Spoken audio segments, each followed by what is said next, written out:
Good afternoon. Thank you for tuning in to our very first Meet the Resident Council candidates. Today we have 3 candidates.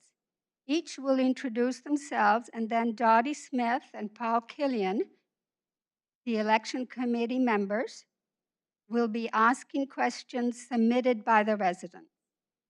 And now I'll turn over to our first candidate, Sudhi Blanchard. Hi, everybody. My name is Sudhi Blanchard. I moved recently. We've been here since the 3rd of November, which is 4 months. Peter and I moved here from York, Maine. Peter and I have been married for nearly 49 years. We have 2 children, 2 grandsons, and life is pretty good. I have been and still am a professional librarian. I work at the York Public Library, very part-time now. I've been a librarian since 1971. Let's see, what else? I worked in a variety of different libraries, all public libraries, most recently as the assistant director in York. And later in my life, I was ordained an Episcopal deacon and continued to serve at St. George's Church in York Harbor, Maine. I've also been a hospital chaplain, which I found very meaningful. Here at Riverwoods, I'm active in the library committee, surprisingly. I must say that the one thing I failed at in life is retirement. And I hope to learn a little bit about that while I'm here. Maybe I won't fail anymore at retirement.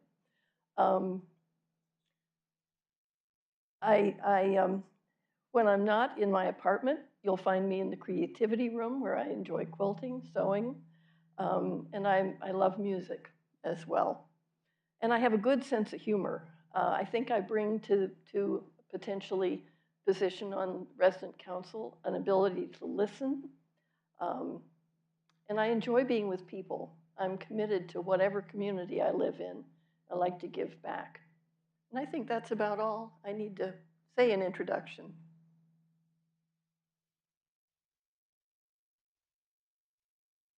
Judy? Hi, I'm Judy Parks, and I'm also running for resident council. And on my resident council application, I forgot to put down a very important fact of how grateful I am to the Riverwoods community for the past year. The entire community, management, staff, and my fellow residents. It's been an interesting year, but there is no place I would have rather been than here at Riverwoods. I like to be involved wherever I am, and I like to say yes as much as I can. So I hope to participate in many things at Riverwoods, including being on the resident council. Nancy? Hi, for those of you who don't know me without a mask, my name is Nancy Mclean. I've lived here for just over a year, coming from Madbury, New Hampshire. I graduated from UNH with a degree in social work. When I got out of school, I worked as a social work consultant for the state of New Hampshire for new nursing homes, hospitals, rehab centers, and guiding the social workers in how to care for their clients. I also, after having children, became a stay-at-home mom for a short while, and then went to work for the United States Post Office as a rural carrier for 25 years before retiring. I still have not actually learned how to be retired. One of my, just like Sudhi said, I volunteer for a lot of different things. Some of the things I've done, for 30 years, I've been a coach for a Special Olympics team, and 15 of those years, I've also been their coordinator. I'm active with my church and their committees. I was a director on the board of directors for Community Partners. I absolutely love helping people that need help. There are several families in this area that had small children that needed help so that they could go to work, and I would volunteer to take care of their children. And since coming here, I've gotten back into sewing, something I hadn't been doing for many, many years. And now I'm quilting, and I've made lots and lots of masks and enjoy that. I guess one of my proudest things in my life was being the very first female ambulance attendant on the Durham Ambulance Corps, we now known as McGregor Memorial Ambulance Corps, and then helping to found the Barrington Ambulance Corps. I wish to serve on the resident council because I want to be a voice for the people. I enjoy talking to people. I have no problem listening to them, and I'd be more than happy to bring their suggestions, concerns, or whatever to the board. Anyway, I thank you for listening to me, and please, if you see me in the hallway or whatever, feel free to ask me questions and say hi. Great.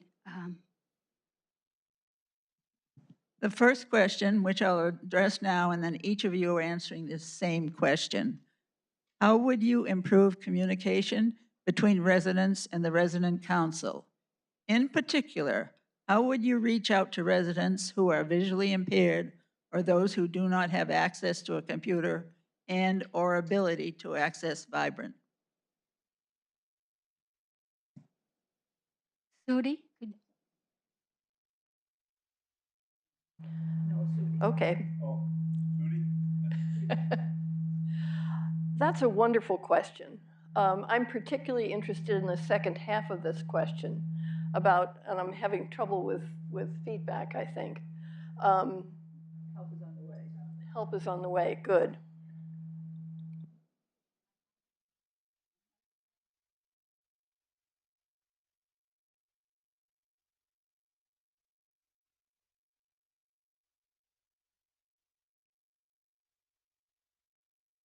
Technology is a challenge. So that applies to the first question as well. I'm particularly interested in the second question because I've worked a lot in my life with seniors and with people who have difficulty accessing technology in one way or another. And I think the human solution is perhaps the best. And my idea for this particular question may be to put together some kind of a sort of what I would call a shepherding option, where a person would agree to work with another person and help them either get the information or help them use the technology. Because it can be a challenge. There's a lot of new stuff for folks to get their heads around. That's the kind of thing I'm interested in helping with because because of my work in the library, I've gotten a lot of experience with technology. Thank you.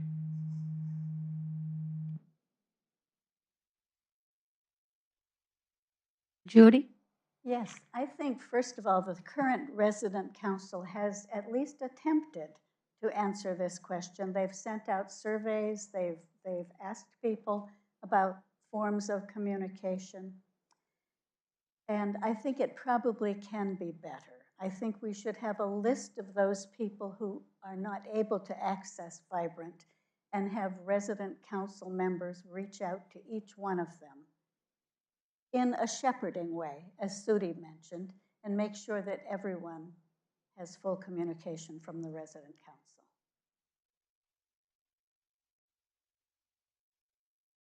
Nancy?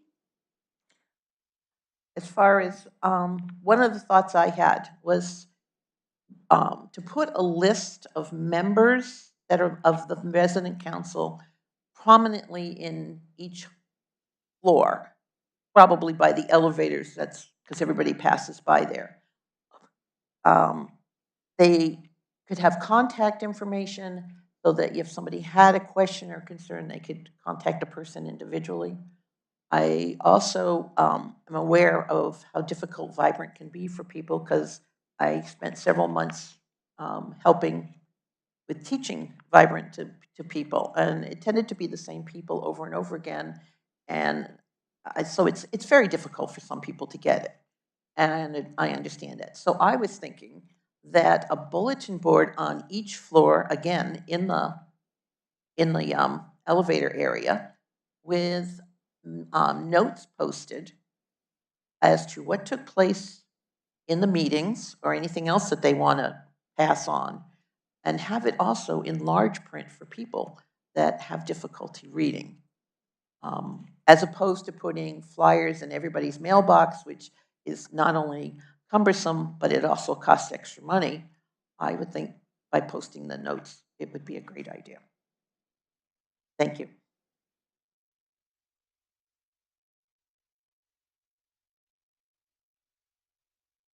Okay, my question is number 2.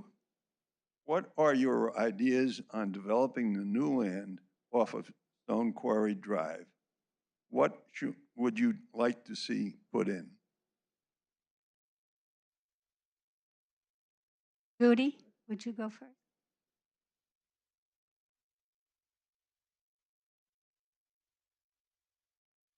I don't have any definite plans for or really good ideas. I think the Riverwoods group probably has some income generation plan for the area.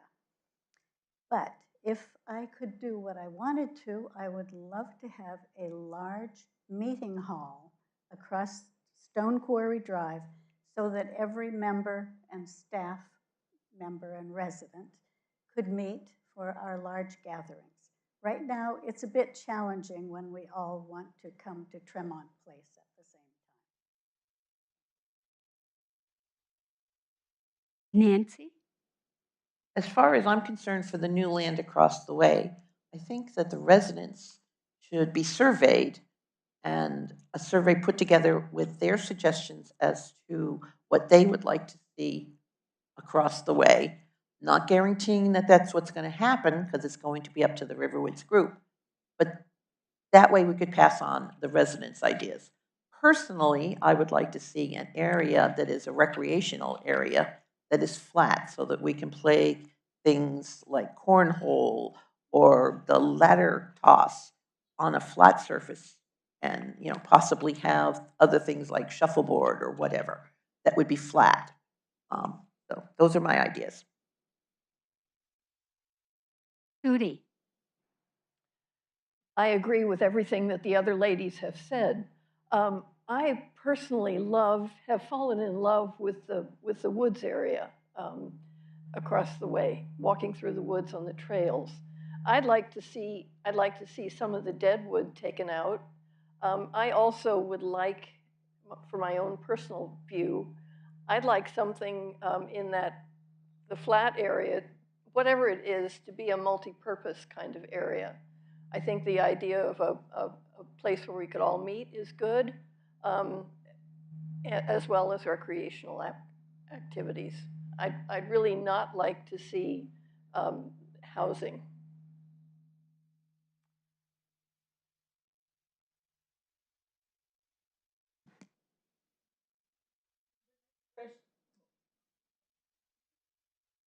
The next question, which is given first to Nancy, is to help the residents understand the operations flow at Riverwoods Durham and at the Riverwood Group.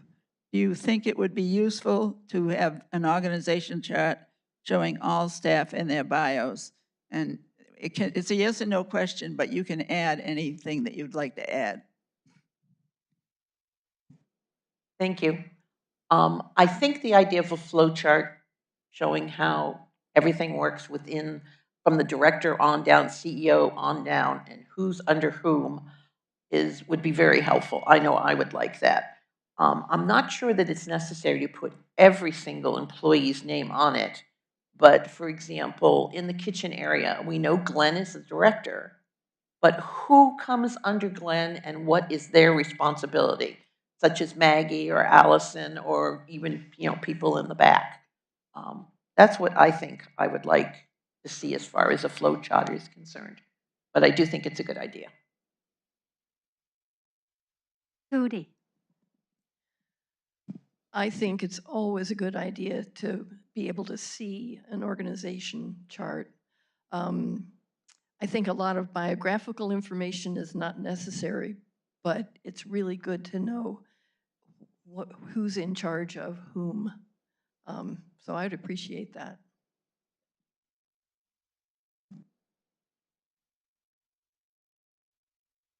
Well, I think all of the residents are listed on Vibrant with our bios and our information. And it would be really interesting to know more about some of the staff members too. But the organizational chart, knowing how everyone fits into the organization, would be nice for all of us to know.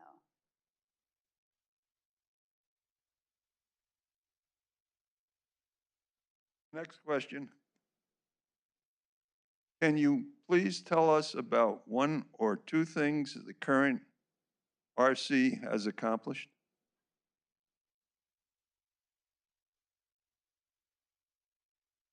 I think that one's to me, correct? I looked through all the meeting minutes, and I think the most impressive thing that the resident council has accomplished is sort of getting everything straight, getting the committees in place, library committee and other committees, and just getting the community established. That's a huge job.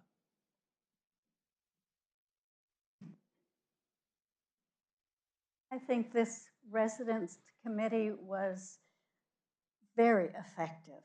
I think, first of all, the voters and management who selected the 10 people to be on this council did a very good job. We have a good representative council. Secondly, they have laid the format, set up the whole plan for future resident councils. They've established the mission statement, the bylaws, the election rules, the committees. They've accomplished a lot. They should be proud of themselves.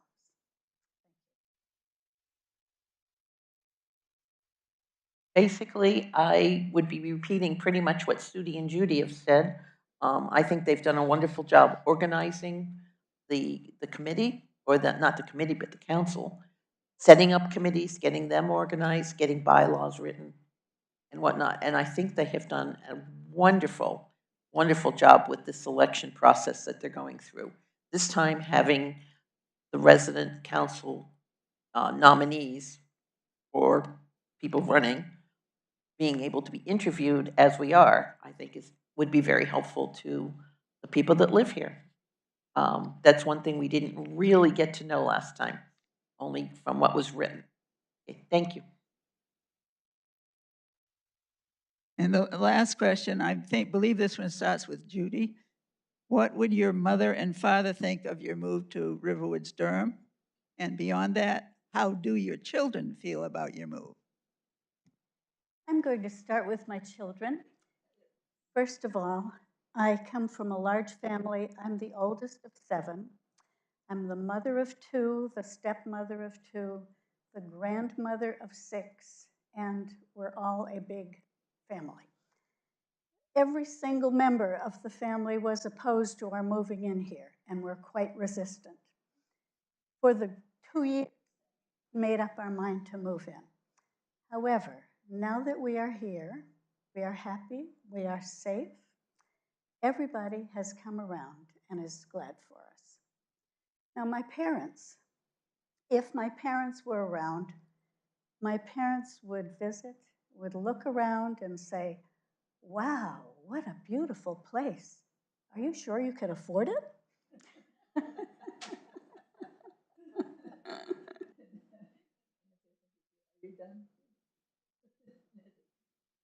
I also will start with my children, who are very happy that I chose to come here.